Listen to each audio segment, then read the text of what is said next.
Tokyo Shamisen.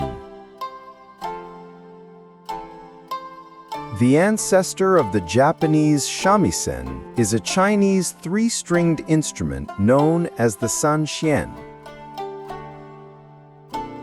It was introduced from China to the Ryukyu Islands, present-day Okinawa, in the 14th century, and later brought to Japan from the Ryukyus at the end of the Muromachi period.